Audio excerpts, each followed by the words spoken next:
Hi, my name is Aalap Deboor and I'm a media professional. I've worked as a producer-director on over 100 brand campaigns spanning digital and on-ground activations, web series, TV and digital ads, and music videos. Heads up, this is not a success story. I've been in this industry in different roles for about 10 years, going to concerts and shows, parties, events, after parties is just part of the job description. To network every minute of every day and to wing a pitch at literally a moment's notice is what this is all about. I've done all this and found considerable success too, in a sense. If you're doing a job, earning well, and pursuing a career which sounds unreal to most people, you're living the dream life, right? But then what about how you're feeling on the inside when doing all of this stuff?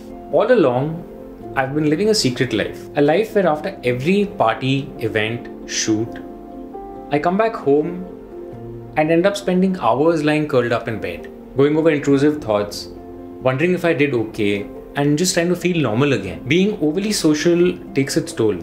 And somewhere I know I'm not going to be able to sustain this way much longer. Paradoxically, this same life is also quite the opposite of what success should feel like. Why do parts of this career that I've chosen for myself come to me with so much difficulty?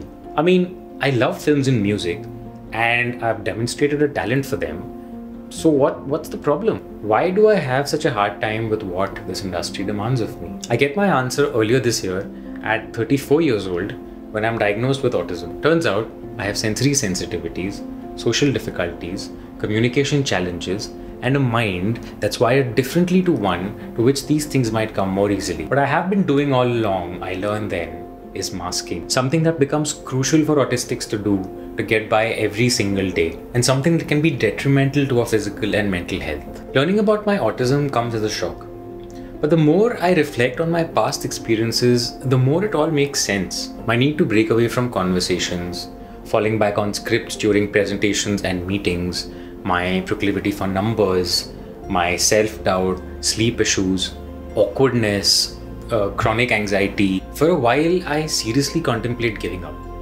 Because if you're not the embodiment of perfection, are you even cut out for it? During my assessment, my assessor says to me, it's going to be tough, but try and play to your strengths. So I think about what my strengths are in the face of every single weakness that plows at me every day. Even though I'm not much of a talker, I can listen for hours. I'm a factual filmmaker. I can ask the right questions, make people feel comfortable and unjudged in my presence, and hold space for them to open up about their lives. And so, crushed under the weight of all the reasons that I have not to do this, I decide to go ahead and do it anyway, for the one reason that makes sense to me to continue.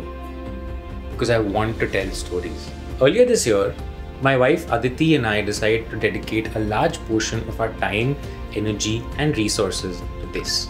Since May, the company we now run, Much Media, has released its first YouTube original series, chronicling the lives of 6 disabled and neurodivergent people. Our socials combined have 15,000 followers and growing, and we get tons and tons of love from around the world. Our goal with Much Spectrum is to tell 1 million stories of disability and neurodivergence across formats and platforms.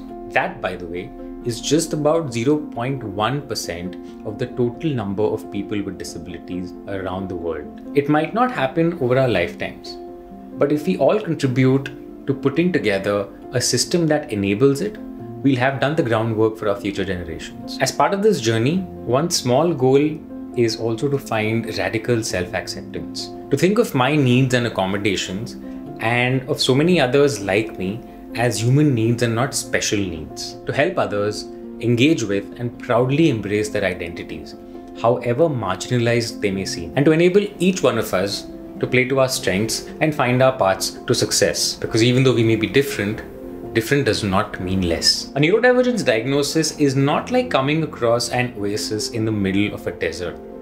It's like being perpetually thirsty all your life, not knowing what could quench that thirst, and then being given your first ever glass of chilled water. That's my story. And as I said earlier, it's not a success story. Well, not yet.